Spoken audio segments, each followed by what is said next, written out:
I'm Paul Sullivan, your host of the Company of Dads podcast, where we explore the sweet, sublime, strange, and silly aspects of being a lead dad in a world where men often feel they have to hide, or at least not talk about their parenting role. I know this from firsthand experience as a lead dad to my 3 girls, 3 dogs, 3 cats, and somewhat remarkably, 3 fish. I did this all while managing my career and striving to be an above average husband. One thing I know for sure about being a lead dad is it's not a normal role. You're not doing what dads have traditionally done, going to work and leaving the parenting to mom or someone else, nor are you always welcome into the world where moms are the primary caregivers. But here at the Company of Dads, our goal is to shake all that off and focus on what really matters: family, friendship, finance, and fun. Today, my guest is Nikola Gasic. I reached out to him after seeing a post on LinkedIn after he passed the C.F.A, probably the hardest credential to pass in all of finance. It stands for Chartered Financial Analyst, and it's a 3-part test. I rate it higher than any MBA degree somebody could get.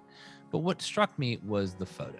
There was Nick and his 8-month-old son, Adrian, in one of those baby Bjorns standing on the shore, and another photo of a little hand reaching for Nick's super sophisticated calculator that everybody who's sat for the C.F.A knows that they need. The post came from his wife, who credited him for, quote, being the primary caregiver for our son while I focus on my business and career. That's some serious lead dad balancing. So I wanted to bring Nick on today for 2 things. 1, to welcome him to being a lead dad. But 2, I also wanted him to remember, or help us all remember, what it was like to be a lead dad early on when our kids were young. Welcome, Nick, to the Company of Dads podcast. How are you today? Hey, Paul, great. Really excited to be here. Good. So let's start off. I mentioned the C.F.A. What was the hardest part? Tell me, what was the hardest part of passing the C.F.A? The hardest part of the CFA is just it becomes all consuming. Every last second of free time that you have, you're either reviewing cue cards, you're doing practice questions, or you're reading new content.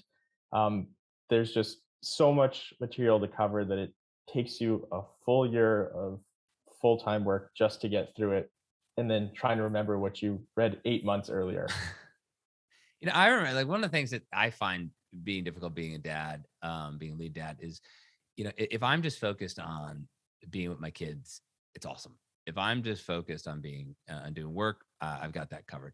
But sometimes it's the bouncing, back and forth between the 2 worlds that I personally I can find. On my bad days, it's challenging. On my good days, I can handle it. How is that for you with, a newborn? He's 8.5 months old now. A newborn, through these first 8 months, while you were, as you said, trying to study every week and waking moment and remember it all. Yeah, one thing that we kept on hearing with newborns is you think you have a routine, and pretty soon you're going to realize you don't have a routine and everything's going to change up on you. And I think that's what it was like trying to work and study and have a newborn. At one point, he was sleeping great when he was really young and sleepy. So I'd wake up at 4 a.m., study for 3 hours before 7 a.m. before waking up, and then I'd get on with my day and do the parenting thing. And then all of a sudden the routine changed and we Yeah. just had to figure out how to make it work. And the 4 a.m. to 7 a.m. time slot wasn't a good one anymore. But then, we'd change it to nighttime studying or during the middle of the day when he's sleeping. So you just gotta adapt. Yep. But you were also working throughout all this time, correct? Through a portion of it. When my wife gave birth, she was initially off for a short while I was still working, and then I went on parental leave and took over those responsibilities. Yep. And right now, are you back working or are you full time? No. So Yeah. I'm still the full-time lead dad. So in Canada we have pretty strong parental leave laws. Um, which are super helpful. I think I don't know the exact time, but it's about 16 months that a father can take off, and their position in the workforce is legally protected. Um, but again, it's the legalese versus the career you choose to pursue are very different things. Yeah. I mean, that's remarkable. I mean, sitting here in Connecticut in the United States, 16 months is wonderful. I mean, the first year, like all the stuff that you learn with the child, that's great. No, it's been magical.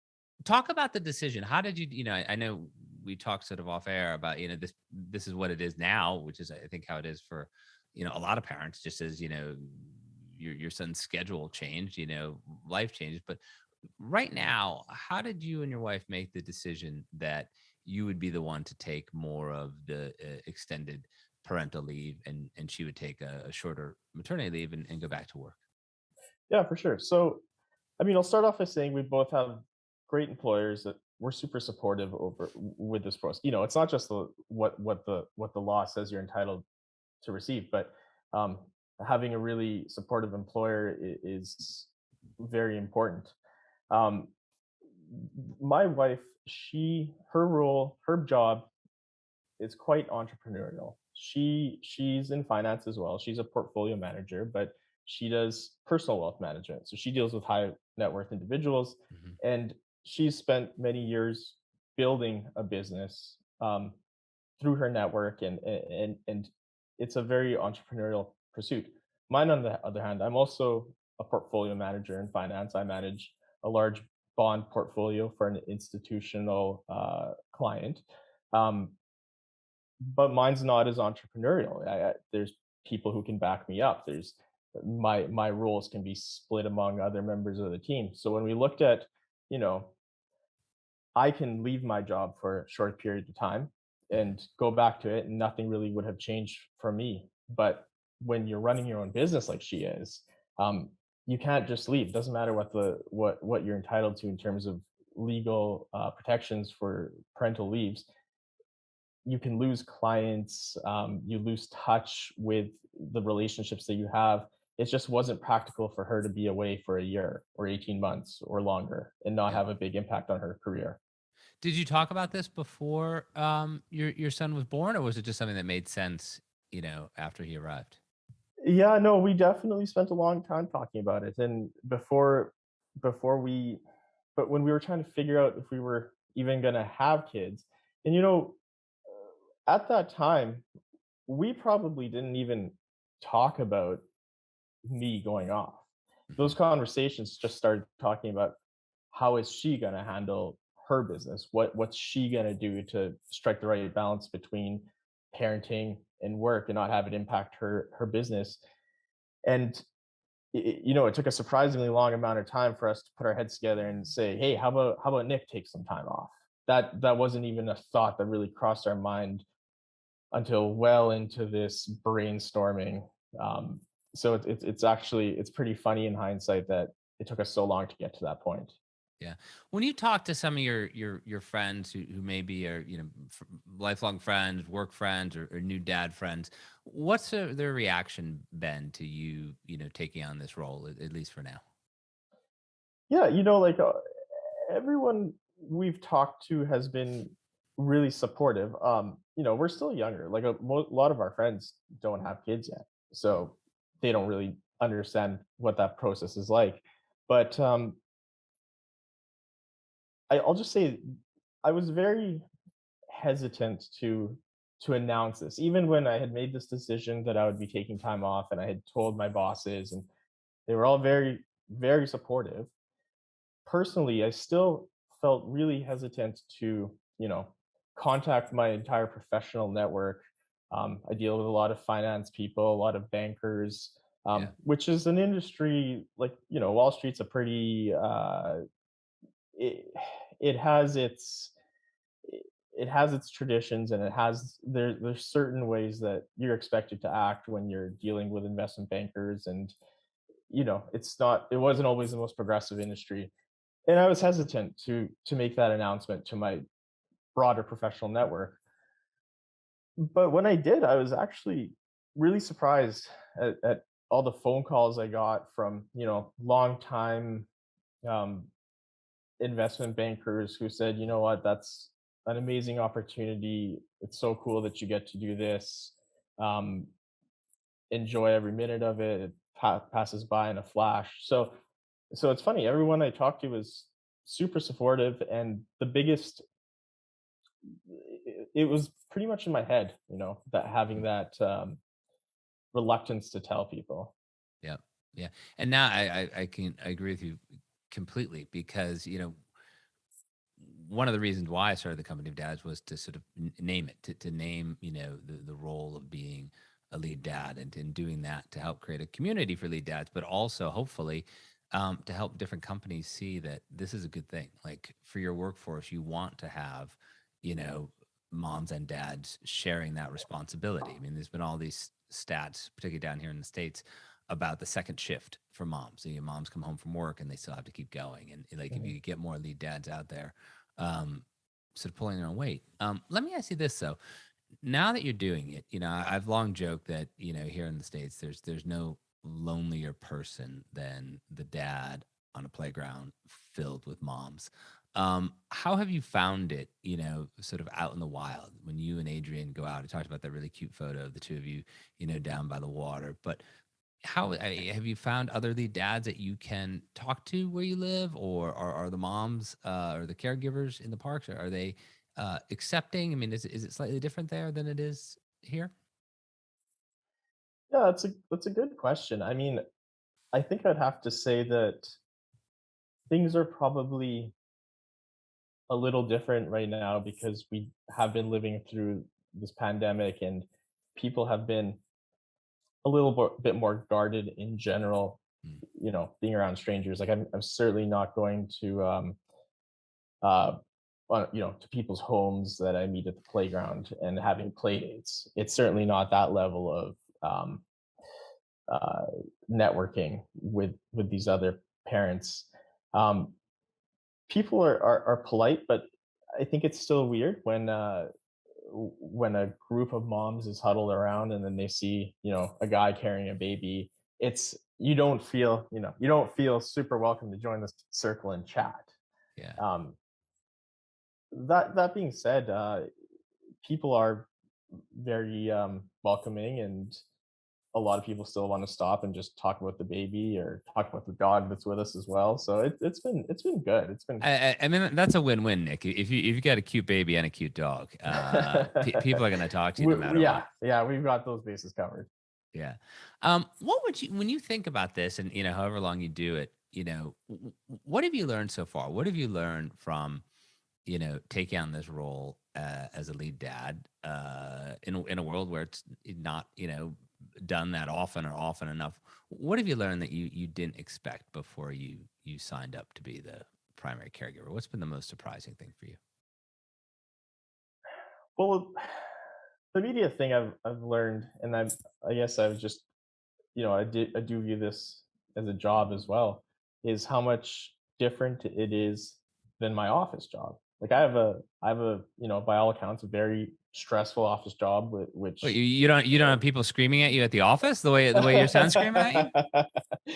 so no screaming yet, but there's also very few breaks. I don't get the opportunity to, put my feet up, kick back, and read the news, or just take a 10-minute break for myself. It's the days are long and they're hard and they're unpredictable, and you're on your feet all day. And the second I, put him down to take a nap, I realize I got to start doing food prep because he's going to be waking up in an hour, and I don't want to be juggling him and trying to make food for lunch, right? So it is it's a different type of hard, but it is definitely hard. Yeah. I still don't believe you that you never had people at your office who threw a temper tantrum. I just don't. At certain points in my career, I Just think throw there yourself have on been, the yeah. floor. Throw yourself on the floor and just start rolling around. You'll Yeah. have that when you go back to work. You'll have that in your toolkit. Um, that's a great point. When you think like it's that we joke in my house that the days are long and the nights are short. So when you said the long days, I can definitely you know um, identify with that. But when you turn it around on a positive note, when you have those moments, I'm sure there are moments where you probably miss work a little bit, or you hear from somebody from work. But when you look at the things that you're getting from being with Adrian, things you're getting from being with your son that you didn't expect that you would get, or that you're getting that you never would have gotten from work, what are some of those things that stand out? Yeah, it's I think the biggest thing is just this bonding. When he was very, very young, I certainly didn't have that same connection to him as I do now. Like, and now I know how to make him laugh just by doing a funny face. Right. And that type of bond, I just feel like that's not something I could have had if I was, working until 6 p.m., coming home, seeing him for 45 minutes before bedtime, and those were our only interactions Monday to Friday. Um, the hours that we log together are it's just huge getting to know him and just having this relationship with him. Yeah. Yeah.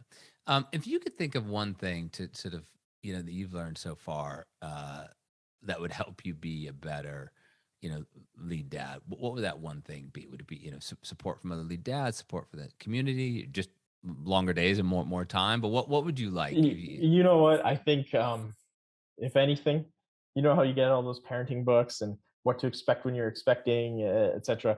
Um, I wish I had actually done. I had kept up to my wife and had done more reading on what to expect during the first year, before he was born. Because now I'm reading this book and it says, what to expect every month, and he's turning 9 months old, and I'm going to read the 9 month chapter.